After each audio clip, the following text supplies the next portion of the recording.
There really are only two macro level motivators that we have in life, and that's pleasure and pain. And so what I want people to understand is, okay, so if nature only gave you two things to motivate you, pleasure and pain, why would you eliminate half of them? And so most people think that life is about avoiding the pain. I'm here to tell you right now, in a very controlled fashion, it is about really experiencing the pain, learning from it. So Ray Dalio, the most successful hedge fund manager of all time, has a perfect math equation. Pain plus reflection equals progress. If you don't feel the pain, you never reflect on it. So my thing is, I spend 80% of my time focused on the beautiful things in my life, the things I'm grateful for, the beautiful things that I want to bring into existence, all of it. 20% of the time though, I'm in the darkness, man. I'm in that Tim Grover, relentless, I'm going to make this happen if I have to break myself, and I'm not afraid to lean into that because I know how powerful it is. Now, if you really want to put numbers how powerful this is, they did a study and they wanted to find out what happens, how can we get people to endure more pain? And the punchline is hilarious. So they would take people and they would submerge their arm in a bucket of ice and they would just hold it there as long as you can. Now at first it's just cold, but after a while it really starts to hurt. And so people would end up yanking their arms out. They found that people could hold their arm in the bucket 35% longer if you let them display anger. So put it in, they get to that point where they're about to pull it out and you tell them, yell, cuss, do whatever you need to, and they'd be able to do it. The expression of intensity, even what I'm doing right now, I can feel myself ready, right? I'm ready to strike, my muscles are tense, I've got a different posture, I bring my chin down, there's intensity in my eyes. Like, dude, I'm now feeling that because I'm embodying it, right? So it makes me really feel that. And so I actually started to tell the story earlier. I hate the gym. But what I would do to make myself work out is my wife would be on the opposite side of the gym and I would stare at her and I would imagine her being attacked. And I would imagine her being attacked by people bigger than me, and that the only way that I could fight them off is to get stronger. So there was nothing beautiful in it. I was not worried about aesthetics. I was worried about saving my wife. And by stepping into that dark place, and because people are like, what are you doing? But dude, I needed that motivation to push past what I want, to push past pain, boredom, all of it, and just to really get into it and get a result. But I find that people shy away from that. Look, to me it's an 80-20 split. If you're spending more than 20% of your time there, it will be corrosive. It will start to erode your sense of self because you're gonna feel badly, right? Because I would be saying to myself, you're weak, come on, like you've gotta get stronger. If you spend 80% of your time doing that, that sucks. I don't wanna live like that. But not being able to dip into both, you'll just never hit the level of extraordinary. You may be fine, you may even be good, but you're never gonna be great. I don't even think you're ever gonna be completely happy, and I'll tell you why.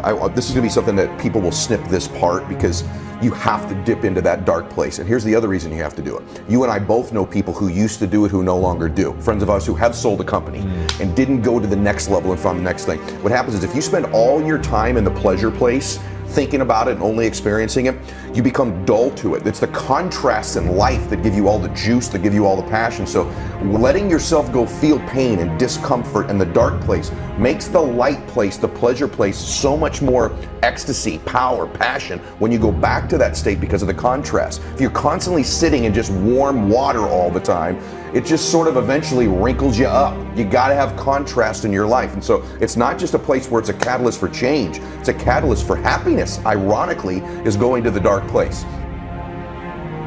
You talk a little bit about seeking power. And it confused me when I first heard it. I'm not sure I even liked how you said it at first until I understood it. And so can you talk to everybody about seeking power and what that means? Yeah, this is another one of those things that internally for me it's such a beautiful concept that I was so surprised the first time I said it out loud and somebody was like, oh, that's gross. And I was like, okay, I need to explain this then. So to me, power is the ability to close your eyes, imagine a world, a beautiful world, the world that you want to exist, open your eyes, and then be able to actually make that world come true. And so when I say I'm seeking power, I'm saying I'm seeking the skills that will allow me to make the world a better place. It will, whether that's to be able to connect with people and build a team and get other people excited, whether that's to be able to build a business that generates enough funds to improve the lives of the employees and the people that we touch with great products. You know, whatever that is, like to be willing and excited by the thought of going out and getting those skills, because those skills really are powerful. And to me, it's like people misunderstand power the way they misunderstand money. So when people say money is the root of all evil or power is the root of all evil, That's to fundamentally misunderstand why they're so coveted. So the reason that I can say all day, I can tell people, and I've lived this, money cannot buy you happiness, and happiness is the only thing that matters. If you'll let me change that to fulfillment, right? Fulfillment, something lasting. That's it, that's all that matters. So, but I'm even still chasing money. So the question becomes why? If I know that money in and of itself won't do anything for me, why is it still so interesting in my life? And the reality is because money actually is powerful. And what I mean by that is money's a great facilitator. If you don't know why you want the money will be empty, you will buy things with it and it won't do anything for you. Because here's the thing that money can't do that people don't realize. When you look at somebody with money, especially when you don't have it, you admire them. And so you think, if I had money, I would admire myself. But it doesn't work like that. So once you get the money, the thing you thought would happen to yourself, the story about who you are, you think it's going to change and it doesn't. So that's when people become totally disillusioned. They think, if I have the Ferrari, I'll think differently about myself. If I have the house, I'll think differently about myself. Your insecurities are coming with you wherever you go. So if you think anything external is going to change that, the only thing that changes your insecurities, show up in the gym, put in the effort, go to work, do the thing, suffer in service of somebody else, do something to bring beautiful things to people that you love and care about, do something beautiful to bring something to somebody you've never even met. Those things will change your story. The money's never going to change your story, but the money has allowed me to build a business. The money has allowed me to not have to worry. The money's allowed me to help my mom not have to worry. The money's allowed me to bring on a team of employees and not have to worry about going bankrupt. Like, it does real things that allow you to actually impact people. And I believe that commerce is the only way to create a self-sustaining economic engine that isn't just charity. Charity, you have to go like, here's what people don't understand about charity. Charities survive by going and asking money from someone who's figured out how to make money. So how can you then be annoyed that some people are out making money? Even charities are funded by the people who figured out how to make money. So my thing is, make your charity a for-profit company that does good in the world, where every product that it sells, the world becomes a little bit better, right?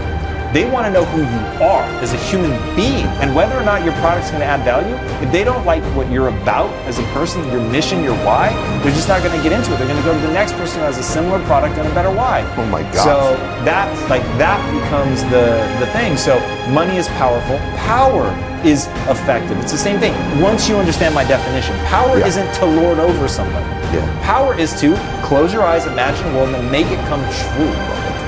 Oh my gosh.